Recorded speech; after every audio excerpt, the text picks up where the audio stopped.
നമസ്കാരം, ഞാൻ Arun. ഇൻഷുറൻസിൽ under writing എന്ന് പറഞ്ഞാൽ എന്താണെന്നറിയാമോ? ഇൻഷുറൻസിൽ അണ്ടർ റൈറ്റിംഗ് എന്ന് പറഞ്ഞാൽ ഒരു വ്യക്തിയുടെയോ ഒരു ആസ്തിയുടെയോ റിസ്ക് പരിശോധിക്കുന്ന ഒരു പ്രക്രിയയാണ്. ഈ അണ്ടർ റൈറ്റിംഗിന്റെ അടിസ്ഥാനത്തിലാണ് കമ്പനി ഒരാൾക്ക് ഒരു പോളിസി നൽകണമോ വേണ്ടയോ എന്ന് തീരുമാനിക്കുന്നത്.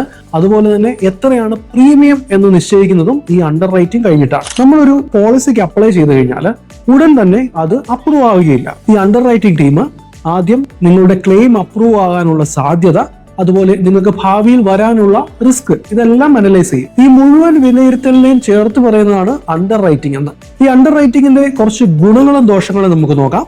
ഒന്നാമത്തെ ഗുണം, പ്രീമിയം കറക്റ്റ് ആയിട്ട് കണക്കാക്കാൻ സാധിക്കുന്നു. 2, ഫ്രോഡ് ആയിട്ടുള്ള അല്ലെങ്കിൽ ഹൈ റിസ്ക് കേസുകൾ തടയുന്നു. ഇനി അണ്ടർ റൈറ്റിംഗിന്റെ കുറച്ച് ദോഷങ്ങൾ നോക്കാം.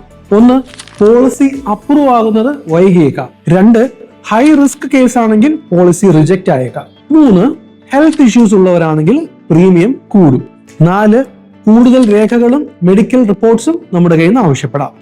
സോ ഇതൊക്കെയാണ് അണ്ടർ റൈറ്റിംഗ് എന്ന് പറയുന്നത്. ഇതുപോലെ ഇൻഷുറൻസുമായി ബന്ധപ്പെട്ട പുതിയ അറിവുകൾക്ക് ഞങ്ങളുടെ യൂട്യൂബ് ചാനൽ സബ്സ്ക്രൈബ് ചെയ്യുക.